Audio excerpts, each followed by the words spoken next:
ओम शांति। 13 मई 2025 के ईश्वरीय महावाक्य। पहले एक नजर मुरली के मुख्य पॉइंट पर। बाबा ने कहा, विदेही एक ही है जिसको परमपिता परमात्मा शिव कहा जाता है। तुम्हें अब उनके साथ ही बुद्धि का योग जोड़ना है।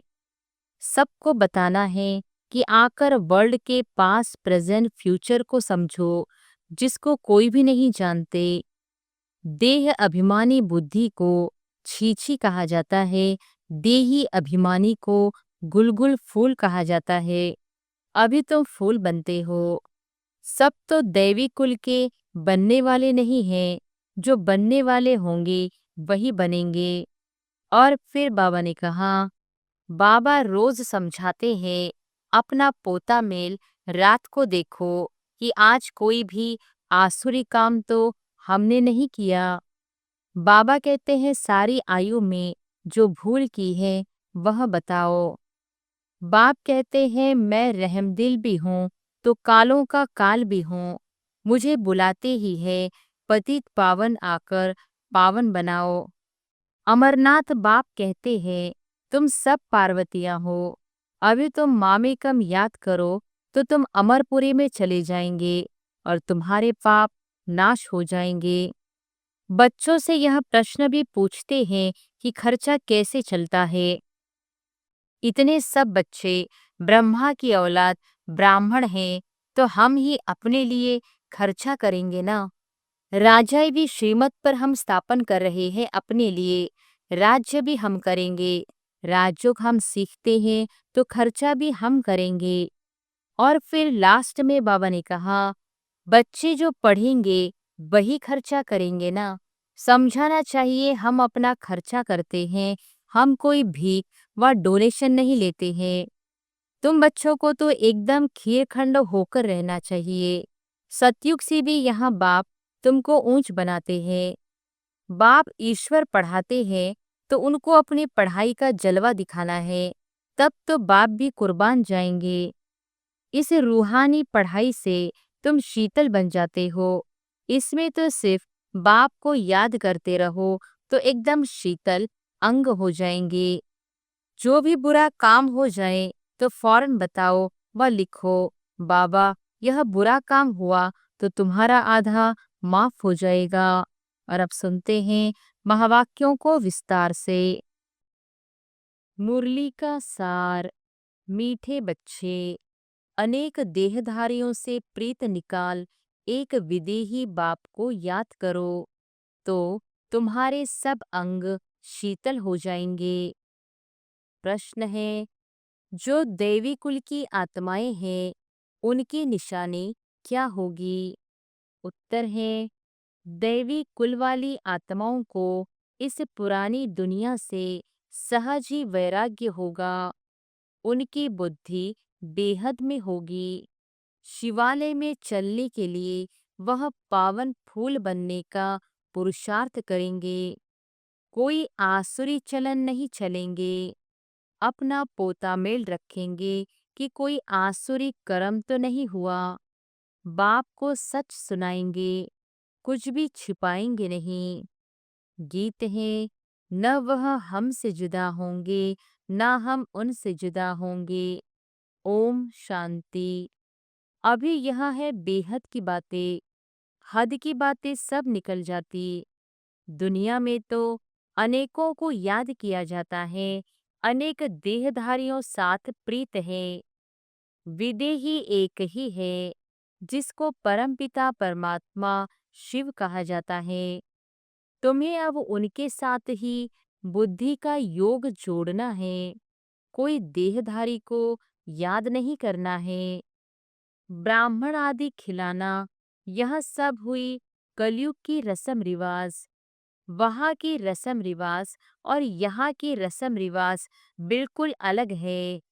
यहाँ कोई भी देहधारी को याद नहीं करना है। जब तक वह अवस्था आए तब तक पुरुषार्थ चलता रहता है। बाप कहते हैं, जितना हो सके पुरानी दुनिया के जो होकर गए हैं या जो है उन सबको भूल जाना है। सारा दिन बुद्धि में यही चले, किसको क्या समझाना है। सबको बताना है कि आकर वर्ल्ड के पास्ट प्रेजेंट फ्यूचर को समझो, जिसको कोई भी नहीं जानते। पास्ट अर्थात कब से शुरू हुई, प्रेजेंट अब क्या है। शुरू हुई है सतयुग से, तो सतयुग से लेकर अभी तक और फ्यूचर क्या होना है, दुनिया बिल्कुल नहीं जानती। तुम बच्चे जानते हो, इसलिए चित्र आदि बनाते हो। यह है बड़ा बेहद का नाटक। वह झूठे हद के नाटक तो बहुत बनाते हैं।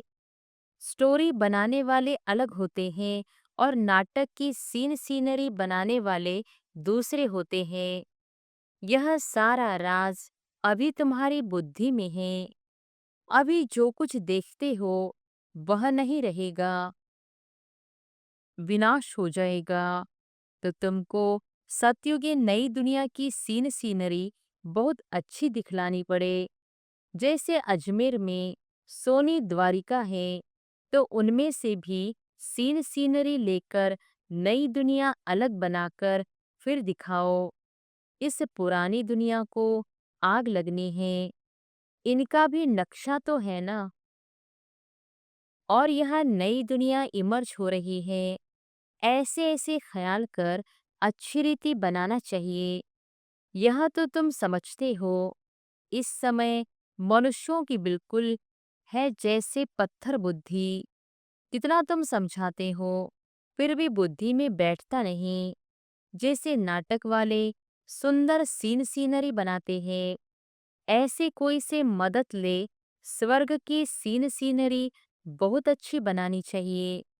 वो लोग आइडिया अच्छी देंगे, युक्ति बताएंगे। उनको समझाकर ऐसा अच्छा बनाना चाहिए जो मनुष्य आकर समझे। बरोबर सतयुग में तो एक ही धर्म था। तुम बच्चों में भी नंबरवार है जिनको धारणा होती है। देह अभिमानी बुद्धि को छीछी कहा जाता है। देही अभिमानी को गुलगुल फूल कहा जाता है। अभी तुम फूल बनते हो। देह अभिमानी रहने से कांटे के कांटे रह जाते। तुम बच्चों को तो इस पुरानी दुनिया से वैराग्य है। तुम्हारी है बेहद की बुद्धि, बेहद का वैराग्य। हमको इस वैश्यालय से बड़ी नफरत है। अभी हम शिवालय जाने के लिए फूल बन रहे हैं। बनते बनते भी अगर कोई ऐसी खराब चलन चलते हैं, तो समझा जाता है इनमें अभी भूत की प्रविष्टा है। एक ही घर में पति हंस बन रहा है, पत्नी नहीं समझती है, तो डिफिकल्टी होती है। सहन करना पड़ता है। समझा जाता है इनकी तकदीर में नहीं है। सब तो दैवी कुल के बनने वाले नहीं हैं। जो बनने वाले होंगे वही बनेंगे। बहुतों की खराब चलन की रिपोर्ट्स आती है। यह आसुरी गुण है। इसलिए बाबा रोज समझाते हैं, अपना पोता मेल रात को देखो कि आज कोई भी आसुरी काम तो हमने नहीं किया। बाबा कहते हैं सारी आयु में जो भूल की है वह बताओ। कोई कड़ी भूल करते हैं तो फिर सर्जन को बताने में लज्जा आती है, क्योंकि इज्जत जाएगी ना। न बताने से फिर नुकसान हो जाए। माया ऐसे थप्पड़ मारती है जो एकदम सत्यानाश कर देती है। माया बड़ी जबरदस्त है। 5 विकारों पर जीत पा नहीं सकते, तो बाप भी क्या करेंगे। बाप कहते हैं मैं रहमदिल भी हूँ, तो कालों का काल भी हूँ। मुझे बुलाती ही है पतित पावन, आकर पावन बनाओ। मेरा नाम तो दोनों है ना। कैसे रहमदिल हूँ, फिर कालों का काल हूँ। वह पाठ अभी बजा रहा हूँ। कांटों को फूल बनाते हैं तो तुम्हारी बुद्धि में वह खुशी है। अमरनाथ बाप कहते हैं, तुम सब पार्वतियां हो। अभी तुम मामेकम याद करो तो तुम अमरपुरी में चले जाएंगे और तुम्हारे पाप नाश हो जाएंगे। उसे यात्रा करने से तुम्हारे पाप नाश तो होते नहीं। यह है भक्ति मार्ग की यात्राएं। बच्चों से यह प्रश्न भी पूछते हैं कि खर्चा कैसे चलता है, परंतु ऐसा कोई समाचार देते नहीं कि हमने यह रिस्पॉन्स किया। इतने सब बच्चे ब्रह्मा की औलाद ब्राह्मण हैं, तो हम ही अपने लिए खर्चा करेंगे ना। राजाई भी श्रीमत पर हम स्थापन कर रहे हैं। अपने लिए राज्य भी हम करेंगे। राजयोग हम सीखते हैं तो खर्चा भी हम करेंगे। शिव बाबा तो अविनाशी ज्ञान रत्नों का दान देते हैं, जिससे हम राजाओं का राजा बनते हैं। बच्चे जो पढ़ेंगे वही खर्चा करेंगे ना। समझाना चाहिए, हम अपना खर्चा करते हैं, हम कोई भीख व डोनेशन नहीं लेते हैं। परंतु बच्चे सिर्फ लिख देते हैं कि यह भी पूछते हैं। इसलिए बाबा ने कहा था, जो जो सारे दिन में सर्विस करते हैं वह शाम को पोता मेल बताना चाहिए। उसकी भी पीठ होनी चाहिए। बाकी आते तो ढेर है, वह सब प्रजा बनती है। ऊंच पद प्राप्त करने वाले बहुत थोड़े हैं। राजाएं थोड़े होते हैं, साहूकार भी थोड़े बनते हैं। बाकी गरीब बहुत होते हैं। यहाँ भी ऐसे हैं तो दैवी दुनिया में भी ऐसे होंगे। राजाई स्थापन होती है, उसमें नंबरवार सब चाहिए। बाप आकर राजयोग सिखलाएं, आदि सनातन दैवी राजधानी की स्थापना कराते हैं। दैवी धर्म की राजधानी थी, अभी नहीं है। बाप कहते हैं, मैं फिर स्थापना करता हूँ। तो किसको समझाने के लिए चित्र भी ऐसा चाहिए। बाबा की मुरली सुनेंगे, करेंगे, दिन प्रतिदिन करेक्शन तो होती रहती है। तुम अपनी अवस्था को भी देखते रहो, कितना करेक्ट होती जाती है। बाप आकर गंदगी से निकालते हैं। जितना जो बहुतों को निकालने की सर्विस करेंगे, उतना ऊंच पद पाएंगे। तुम बच्चों को तो एकदम खीरखंड होकर रहना चाहिए। सतयुग से भी यहाँ बाप तुमको ऊंच बनाते हैं। बाप ईश्वर पढ़ाते हैं, तो उनको अपनी पढ़ाई का जलवा दिखाना है, तब तो बाप भी कुर्बान जाएंगे। दिल में आना चाहिए, बस अभी तो हम भारत को स्वर्ग बनाने का धंधा ही करेंगे। यह नौकरी आदि करना वह तो करते रहेंगे। पहले अपनी उन्नति का तो करे। है बहुत सहज, मनुष्य सब कुछ कर सकते हैं। गृहस्थ व्यवहार में रहते राजाई पद पाना है, इसलिए रोज अपना पोता मेल निकालो। सारे दिन का फायदा और नुकसान निकालो। पोता मेल नहीं निकालते तो सुधरना बड़ा मुश्किल है। बाप का कहना मानते नहीं है। रोज देखना चाहिए, किसको हमने दुख तो नहीं दिया।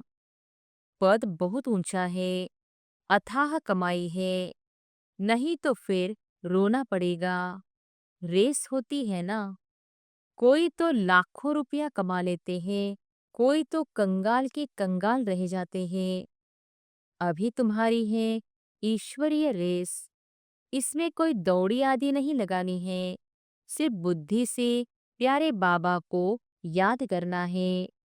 कुछ भी भूल हो तो झट सुनाना चाहिए, बाबा हमसे यह भूल हुई, कर्मेंद्रियों से यह भूल की। बाप कहते हैं, रॉन्ग राइट तो सोचने की बुद्धि मिली है, तो अब रॉन्ग काम नहीं करना है। रॉन्ग काम कर दिया तो बाबा तौबा तौबा क्षमा करना, क्योंकि बाप अभी यहाँ बैठे हैं सुनने के लिए। जो भी बुरा काम हो जाए तो फौरन बताओ व लिखो, बाबा यह बुरा काम हुआ तो तुम्हारा आधा माफ हो जाएगा। ऐसे नहीं कि मैं कृपा करूँगा, क्षमा व कृपा पाई की भी नहीं होगी। सबको अपने को सुधारना है। बाप की याद से विकर्म विनाश होंगे। पास्ट का भी योग बल से कटता जाएगा। बाप का बनकर फिर बाप की निंदा नहीं कराओ। सद्गुरु की निंदक ठौर न पाए। ठौर तुमको मिलती है बहुत ऊंची। दूसरे गुरुओं के पास कोई राजाई की ठौर थोड़ी है। यहाँ तुम्हारी एम ऑब्जेक्ट है। भक्ति मार्ग में कोई एम ऑब्जेक्ट होती नहीं। अगर होती भी है तो अल्पकाल के लिए।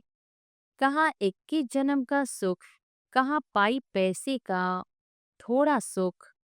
ऐसे नहीं, धन से सुख होता है, दुख भी कितना होता है।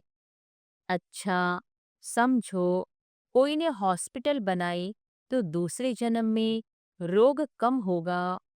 ऐसी तो नहीं, पढ़ाई जास्ती मिलेगी, धन भी जास्ती मिलेगा। उसके लिए तो फिर सब कुछ करो। कोई धर्मशाला बनाते हैं तो दूसरे जन्म में महल मिलेगा। ऐसे नहीं कि तंदुरुस्त रहेंगे।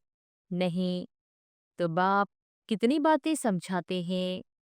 कोई तो अच्छी रीति समझकर समझाते, कोई तो समझते ही नहीं है। तो रोज ओता मेल निकालो।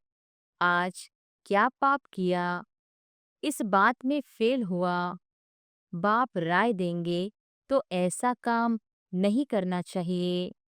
तुम जानते हो, हम तो अब स्वर्ग में जाते हैं। बच्चों को खुशी का पारा नहीं चढ़ता है। बाबा को कितनी खुशी है, मैं बूढ़ा हूँ, यह शरीर छोड़कर हम प्रिंस बनने वाला हूँ। तुम भी पढ़ते हो तो खुशी का पारा चढ़ना चाहिए, परंतु बाप को याद ही नहीं करते हैं। बाप कितना सहज समझाते हैं। वह अंग्रेजी आदि पढ़ने में माथा कितना खराब होता है, बहुत डिफिकल्टी होती है। यह तो बहुत सहज है। इस रूहानी पढ़ाई से तुम शीतल बन जाते हो। इसमें तो सिर्फ बाप को याद करते रहो तो एकदम शीतल अंग हो जाएंगे। शरीर तो तुमको है ना, शिव बाबा को तो शरीर नहीं है, अंग है श्री कृष्ण को। उनके अंग तो शीतल है ही, इसलिए उनका नाम रख दिया है। अब उनका संग कैसे हो, वह तो होता ही है सतयुग में। उसके भी ऐसे शीतल अंग किसने बनाए, यह तुम अभी समझते हो। तो अब तुम बच्चों को भी इतनी धारणा करनी चाहिए, लड़ना झगड़ना बिल्कुल नहीं है। सच बोलना है, झूठ बोलने से सत्यानाश हो जाती है। बाप तुम बच्चों को ऑलराउंडर सब बातें समझाते हैं। चित्र भी अच्छे अच्छे बनाओ जो फिर सबके पास जाए। अच्छी चीज देखकर कहेंगे चलकर देखो। समझाने वाला भी होशियार चाहिए। सर्विस करना भी सीखना है। अच्छी ब्राह्मणियां भी चाहिए जो आप समान बनाए। जो आप समान मैसेंजर बनाती है उन्हें अच्छी ब्राह्मणी कहेंगे। वह पद भी ऊंच पाएगी। बेबी बुद्धि भी न हो, नहीं तो उठाकर ले जाएंगे। रावण संप्रदाय है ना, ऐसी ब्राह्मणी तैयार करो जो पीछे सेंटर संभाल सके। अच्छा, मीठे मीठे सिकिलधे बच्चों प्रति मात पिता बाप दादा का याद प्यार और गुड मॉर्निंग। रूहानी बाप की रूहानी बच्चों को नमस्ते। धारणा के लिए मुख्य सार, पहली पॉइंट, बाप को अपनी पढ़ाई का जलवा दिखलाना है। भारत को स्वर्ग बनाने के धंधे में लग जाना है। पहले अपनी उन्नति का ख्याल करना है, खीर खंड होकर रहना है। दूसरी पॉइंट, कोई भूल हो तो बाप से क्षमा लेकर स्वयं ही स्वयं को सुधारना है। बाप कृपा नहीं करते, बाप की याद से विकर्म काटने हैं। निंदा कराने वाला कोई कर्म नहीं करना है। वरदान है, नॉलेजफुल की विशेषता द्वारा संस्कारों के टक्कर से बचने वाले कमल पुष्प समान न्यारे व साक्षी भव। नॉलेजफुल की विशेषता द्वारा संस्कारों के टक्कर से बचने वाले कमल पुष्प समान न्यारे व साक्षी भव। संस्कार तो अंत तक किसी के दासी के रहेंगे, किसी के राजा के। संस्कार बदल जाए यह इंतजार नहीं करो, लेकिन मेरे ऊपर किसी का प्रभाव न हो, क्योंकि एक तो हर एक के संस्कार भिन्न है, दूसरा माया का भी रूप बनकर आते हैं। इसलिए कोई भी बात का फैसला मर्यादा की लकीर के अंदर रहकर करो। भिन्न भिन्न संस्कार होते हुए भी टक्कर न हो, इसके लिए नॉलेजफुल बन कमल पुष्प समान न्यारे व साक्षी रहो। स्लोगन है, हठ व मेहनत करने के बजाय रमणीकता से पुरुषार्थ करो। अव्यक्त इशारे, रूहानी रॉयल्टी और प्यूरिटी की पर्सनालिटी धारण करो। पवित्रता सुख शांति की जननी है।